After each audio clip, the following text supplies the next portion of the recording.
Hi, I'm Kevin. With all the stay-in-place orders, I realize that many people are feeling anxious, mad, and cooped up. I can relate.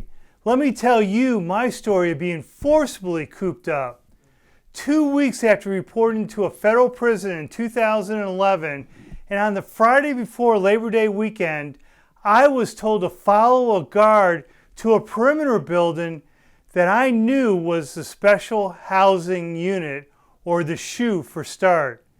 The guard explained that they were concerned about my safety, so they needed to remove me from the general population.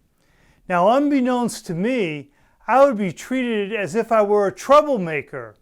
I was strip searched in a holding cell and then thrown in another cell at the end of a long hallway for solitary confinement. The cell block is known as the hole in prison lingo. Inside was cold and lonely, and everything was painted dull battleship gray. I had an orange jumpsuit, no shoes, just flip-flops, and a blanket. A steel bunk bed with a thin mattress. I had a sink toilet combination where the sink is literally where your toilet tank is.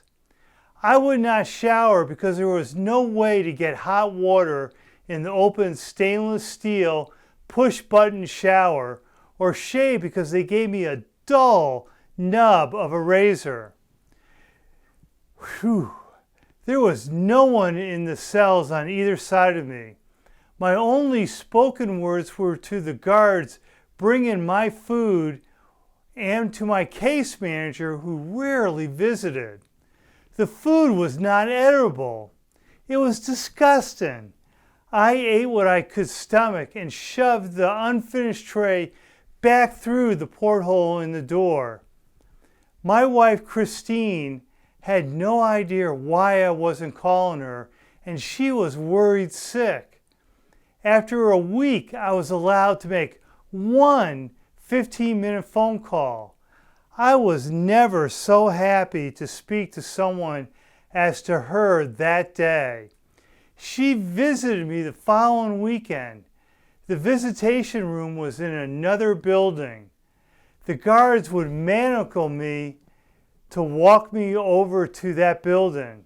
It was humiliating, but it was all worth it to spend some time with the love of my life. After that weekend, and with Christine gone, and no more phone calls allowed, I was going insane. Just like many of you may be feeling now, bad thoughts preoccupied my mind. The next time the case manager visited, I blew up at him. I shouted and pounded the door. He walked away looking like he thought I was crazy, and I was. That place was really got to me. Then I had an epiphany that this is not who I am, and that I needed to make some changes. Maybe you are feeling the same thing. What did I do? I refocused and reframed my experience. I imagined myself on a silent retreat that I would pay a lot of money for on the outside. I found solace in my meditation, prayer, and reading. A strange peace settled in. I, like many of you, are now finding time to exercise and walk outside. In the hole, it was difficult to exercise and get fresh air.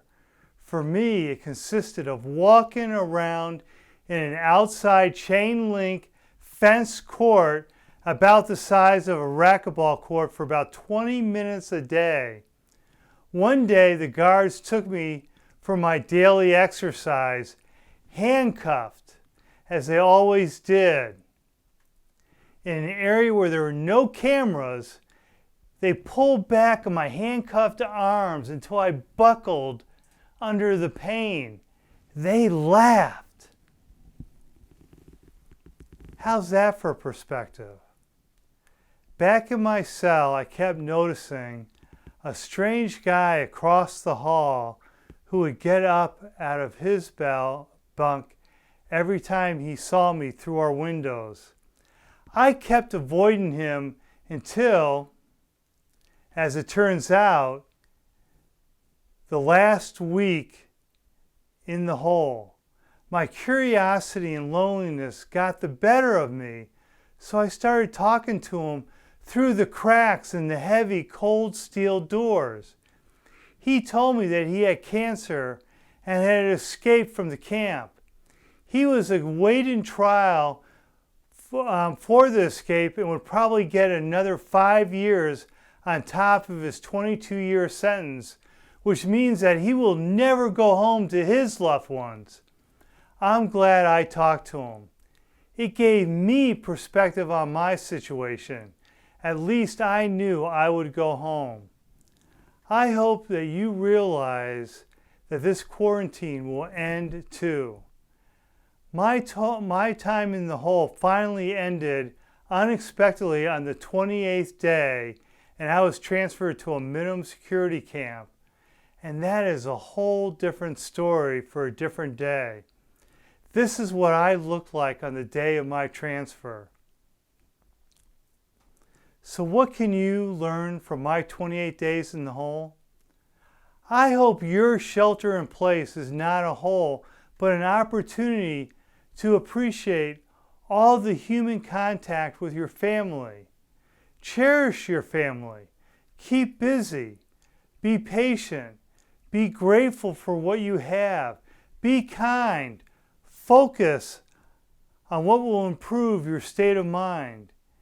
Look, this will not be as bad as you think it will be. You'll be stronger for the experience. Stay tuned for more insights in future videos.